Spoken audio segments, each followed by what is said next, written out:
Deus te abençoe, que Deus te guarde, proteja a sua saída, a sua entrada, que você esteja firmemente protegido nesse esconderijo que só o Altíssimo tem, aonde ninguém te toca, ninguém te vê e ninguém te acha. Em que sentido? No mundo espiritual.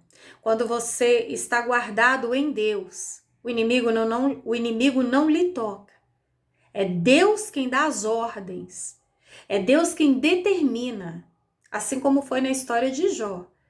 Se ele tiver algum propósito para glorificar o nome dele, ele permite sim o inimigo tocar. E mesmo assim, logo após esse toque do inimigo, dentro de um limite que Deus estabelece, o final é para a glória do Senhor.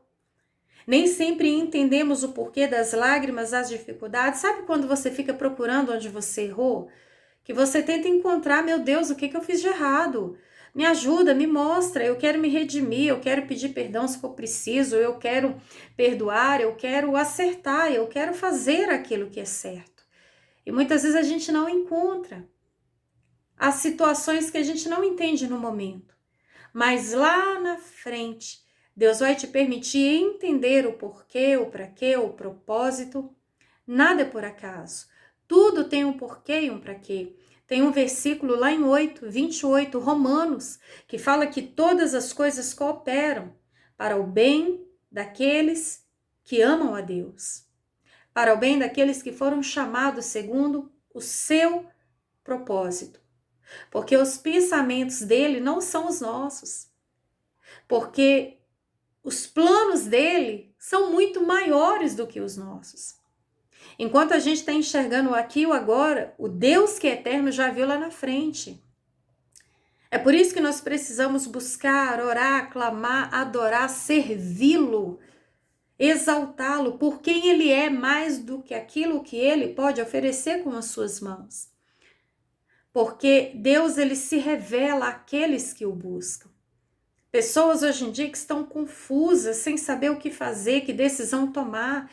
Não sei se eu vou, se eu fico, se eu falo, se eu calo, se eu aceito, se eu rejeito, se eu vou embora, se eu continuo aqui. Eu me sinto confuso, eu me sinto confuso, eu me sinto desnorteado, desorientado. Pessoas que não sabem nem por onde começar. E é onde essa mente confusa, infelizmente, ela dá lugar à voz do inimigo.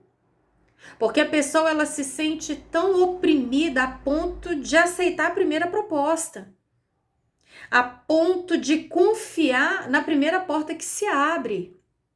Muito cuidado. Um dos artifícios do inimigo é o engano. A própria palavra fala, Paulo alerta aos coríntios que, se possível, ele se disfarça de anjos de luz para enganar até os escolhidos. Não é qualquer um.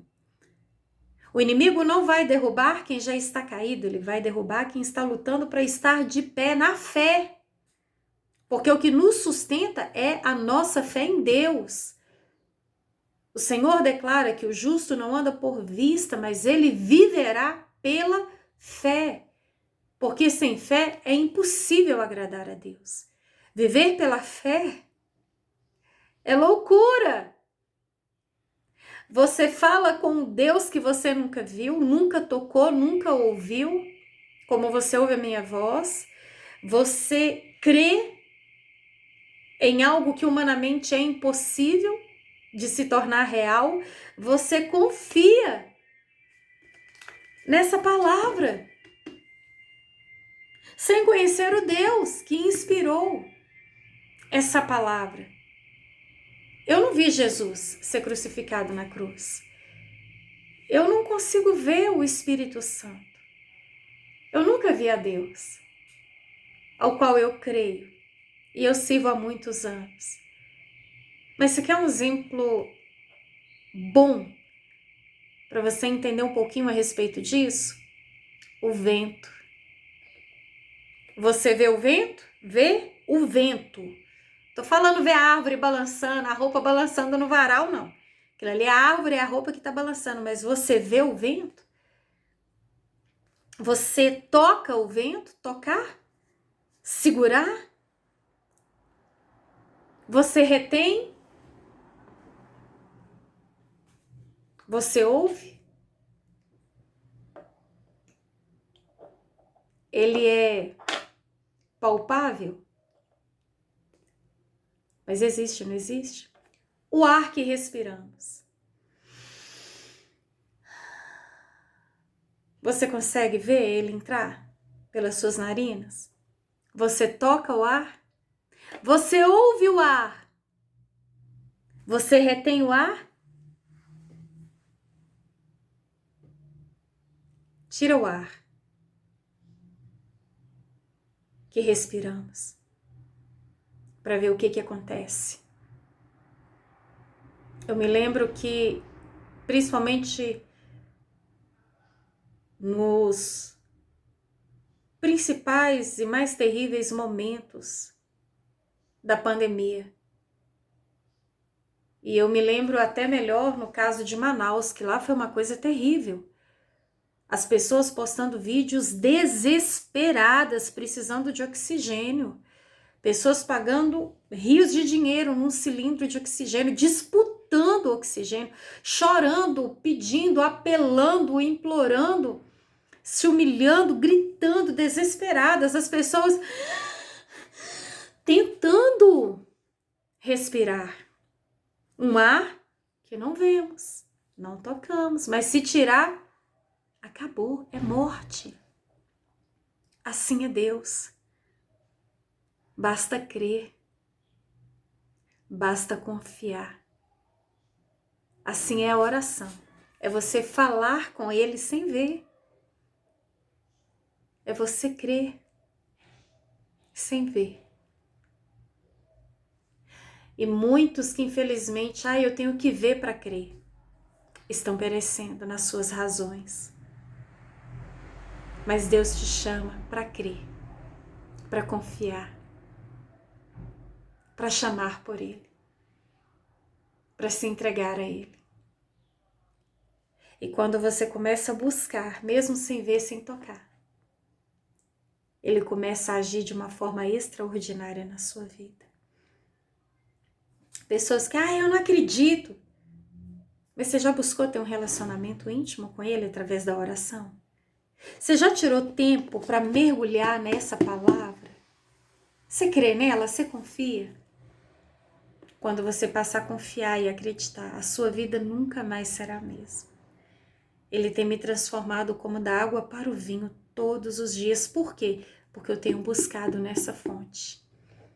Eu sei que aqui eu jamais morrerei de fome, jamais morrerei de sede. Mas deixa de comprar comida lá, o arroz e feijão.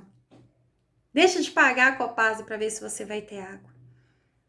O pão que sacia a minha fome, ele vem do céu. A água que sacia a minha sede é uma fonte que jorra desde a eternidade. O próprio Jesus, ele declara aqui no livro de João, capítulo 6, eu acho maravilhoso esse versículo. E eu quero compartilhar com você. João 6, versículo 27. Não trabalhem pela comida que se estraga, mas pela comida que permanece para a vida eterna, a qual o Filho do Homem lhes dará. Eu sou o pão da vida. Aquele que vem a mim nunca terá fome. Aquele que crê em mim nunca terá sede. Eu sou o pão vivo que desceu do céu. Se alguém comer deste pão, viverá para sempre. Este pão é a minha carne que eu a darei pelo mundo. Asseguro-lhes que aquele que crê em mim tem a vida eterna. Eu sou o pão da vida. Os seus antepassados comeram maná no deserto, mas morreram. Todavia, aqui está o pão que desce do céu, para que não morra quem dele comer. Jesus te chama para se assentar à mesa e se fartar deste pão vivo, que mais do que matar a fome da carne que entra pela boca, desce para o estômago e daqui a pouco sai de uma forma muito ruim. Melhor é alimentar a sua alma todos os dias, bem pela manhã, até enquanto a gente dorme. Ele está ali nos alimentando. Se alimente, beba dessa água. e a sua vida nunca mais será a mesma. E ainda que venham dificuldades e debilidades físicas, se você estiver farto desse pão que desceu do céu, e se você estiver cheio dessa água que traz vida, você aí sim encontrará força e sustância, não no braço, mas na alma, para suportar qualquer intempérie emocional, qualquer luta, qualquer guerra, qualquer batalha. Porque nem só de pão viverá o homem, mas de toda a palavra que procede da boca de Deus. Amém?